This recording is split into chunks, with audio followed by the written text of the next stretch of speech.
చందు, శ్రీవల్లిల పెళ్ళికైతే అన్ని అరేంజ్మెంట్స్ జరుగుతాయి. ఇక అందరూ కూడా బంధువులు వస్తూ ఉంటారు. ఇక రామరాజు, వేదవతి వాళ్ళిద్దరూ కూడా అందరినీ వెల్కమ్ చేస్తూ ఉంటారు. ఇక అందరూ కూడా వస్తూ ఉంటే అక్కడ పెళ్లి పనులు అయితే జరుగుతూ ఉంటాయి.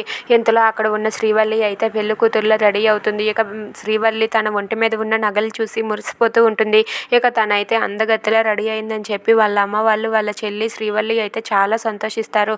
అలా వాళ్ళైతే చాలా హ్యాపీగా ఉంటారు. ఇంతలో అక్కడ ఉన్న శ్రీవల్లి అయితే చాలా సంతోషిస్తూ ఉంటుంది. ఇంతలో ప్రేమ అయితే ధీరజ్ తీసిన చీరని కట్టుకొని వస్తుంది. అలా ప్రేమ చీర కట్టుకొని వస్తూ ఉండడం చూసి అక్కడ ఉన్న ధీరజ్ అయితే ఒక్కసారిగా షాక్ అయిపోతాడు. ఇక ప్రేమ అందాన్ని చూసి మైమర్చిపోతాడు. ఇక ప్రేమ వైపే అలా చూస్తూ అలా ఉండిపోతాడు. ఇక ప్రేమ అయితే ధీరజ్కి ఎదురుగా వచ్చి నిలబడుతుంది. అది చూసి ధీరజ్ అయితే ఏం మాట్లాడుకున్నా ప్రేమ అందాన్ని చూసి మైమర్చిపోయి అక్కడే అలా నిలబడి ఉండిపోతాడు.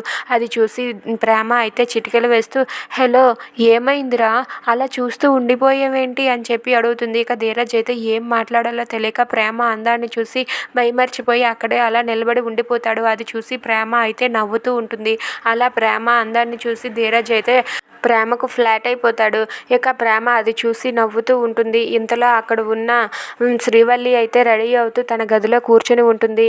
ఇక అక్కడికి విశ్వ పంపించిన మనిషి వస్తుంది. ఇక ఆ మనిషి అయితే ధీరజ్ చెప్పినట్లుగానే శ్రీవల్లిని కిడ్నాప్ చేయడానికి వస్తుంది. ఇక అక్కడ ఉన్న విశ్వ అయితే ఆ అమ్మాయితో ఎలా అంటూ ఉంటాడు, రేపు నువ్వు ఒక అమ్మాయిని కిడ్నాప్ చేయాలి, పెళ్ళికి వెళ్ళి ఆ అమ్మాయికి మేకప్ వేసిన అమ్మాయిలా ఉండి ఆ అమ్మాయిని కిడ్నాప్ చేసి తీసుకురా అని చెప్పి విశ్వ అంటాడు.